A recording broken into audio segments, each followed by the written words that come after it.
Órale, órale. Bueno, so today I came to, I guess you want to call it a little small town just outside of Mexico City. Probably more like a suburb, but it's called Coyoacán.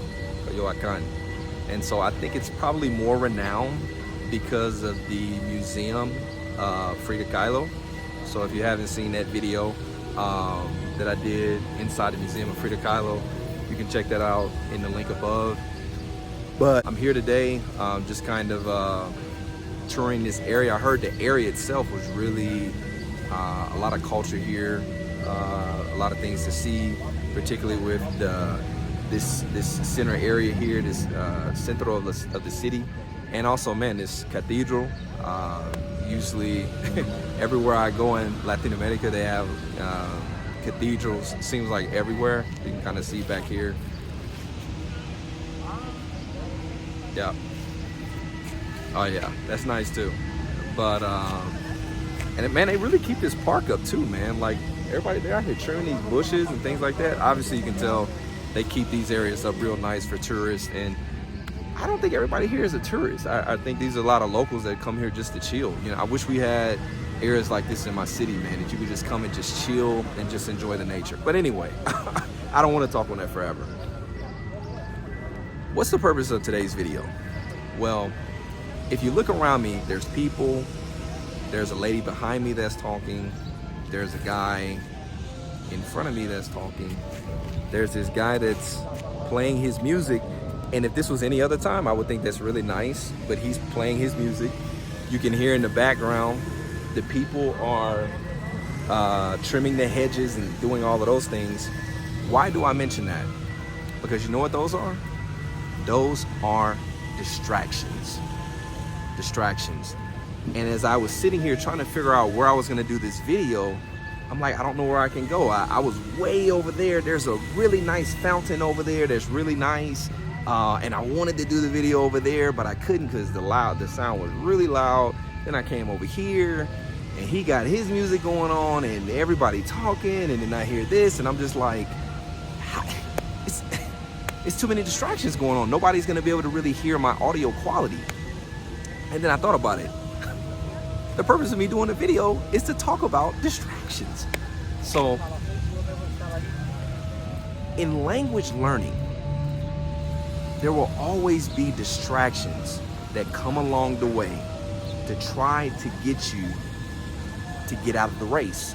See, language learning is not a sprint.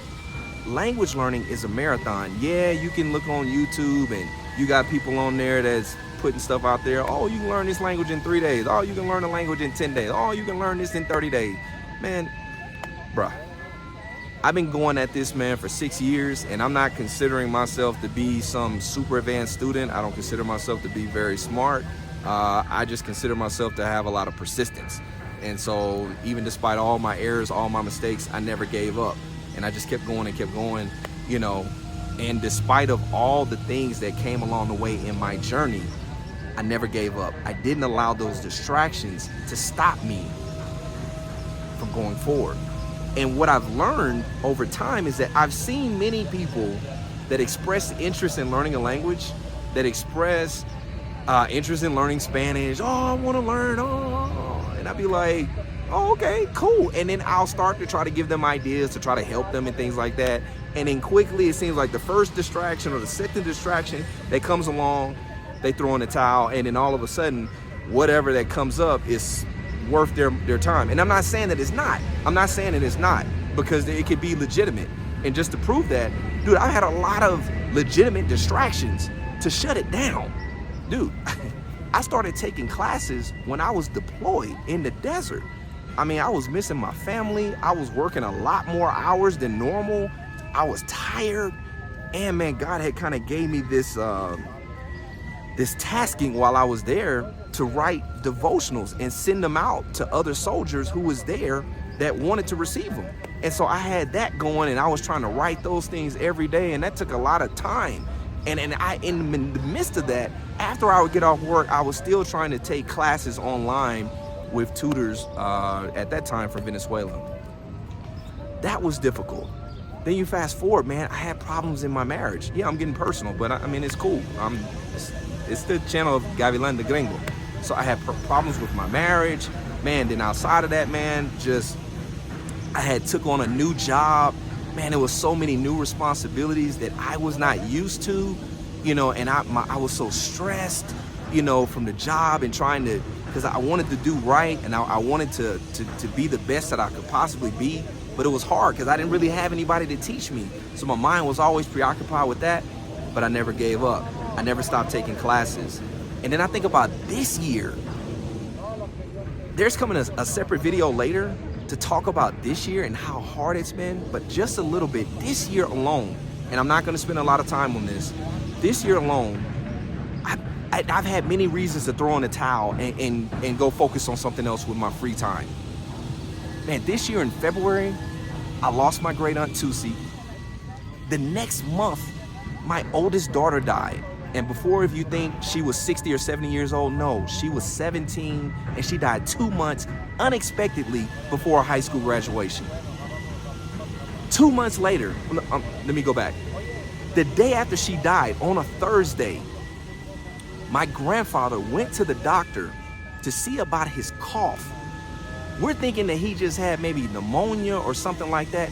Turns out my grandfather got diagnosed because they saw masses on his chest, got diagnosed the day after with stage 4 lung cancer. This was the day after my daughter died. We were all, my family, everybody, we were already in shock, in disbelief, in a state of, I can't put that into words. If you've never lost a child, you wouldn't understand. And to get that news about my grandfather, the man who in my heart was my dad, and I got that news about him, and then he didn't want to do chemo or anything like that. And then I watched him deteriorate rapidly in 2 months, and in June, he died. And so I lost my great aunt Tusi, my daughter, and the man who really was my dad in a span of like 4 months. This year, while going through a divorce. Why do I bring that up? I never stopped. I never stopped. And so I'm not trying to make light of your situation. I'm not trying to say what you're going through is not bad. But here's what I am saying. It doesn't matter what you're trying to accomplish in life. Right now in this video, I'm talking about language learning. For whatever you're trying to accomplish in life, man, something is going to try to come along the way to try to stop you from reaching your goal. I'm gonna finish with this. As you guys probably know, I'm a Christian. And so a lot of the things and stories that I tell are gonna be based from the Bible. And so when I think about distractions, I think about the time when the disciples were in the boat and all things were chill, and all of a sudden a storm came. And it says that the boat started rocking, and the disciples just were completely afraid, just thinking that they were gonna die. And then all of a sudden, they look out and they see Jesus walking to them towards the boat. And then they thought it was a ghost. And so when they realized that it was Jesus, Peter calls out to Jesus, seeing him walking on the water. It says, Jesus, allow me to come to you. I'm paraphrasing for my Christian scholars. I'm paraphrasing. So Peter, Jesus tells him, come. And so Peter begins to walk on the water towards Jesus. But then something happened. Peter got distracted. Peter got distracted, as the Bible says that there was lightning and thundering and wind. And at first, Peter was locked in on Jesus. He was locked in. Ese perrito. Me asustó. Okay, but He was locked in on Jesus, and then he started looking at the wind, the rain. He started hearing the wind, hearing the thunder, looking at the lightning, and then he got scared. And then all of a sudden, the Bible says that he started to sink and started to go down and started to yell at Jesus to save him because he felt that he was going to die. And Jesus went down, grabbed his hand, said, "What happened, man? Why are you so little faith? Why didn't you stay focused on me?" And so I bring that all to in this video. When you go through your language learning journey, no matter what language it is, in my case it's Spanish, for you it could be Mandarin Chinese, it could be Russian, it could be German, it could be French, it can be Latin, it can be whatever. Man, you will start to see that there's going to come moments where something is going to tell you that you need to stop what you're doing from reaching that goal. But in that moment when those things come, you gotta ponte la pila. You have to be aware and not allow those things to stop you. Yeah, maybe a day here or so there, but man, when you're learning a language, you gotta keep at it day after day after day after day after day. And remember, language learning is not a sprint, it's a marathon. And if you don't use it, you lose it. Bueno, that's enough for today's video. So, man, I'm gonna, been able to get my day started here in this little area, man, but I hope you were able to get something from that video to inspire you to continue in your language journey. And look, and I do this, I need to say this. Why do I do these videos about encouraging people to learn Spanish or to learn other languages? Because, man, when I started out, and even still to this day, I've never really had a big brother in the language learning process. I never had anybody to really encourage me or to push me or to challenge me to be better. I had to do all of these things on my own.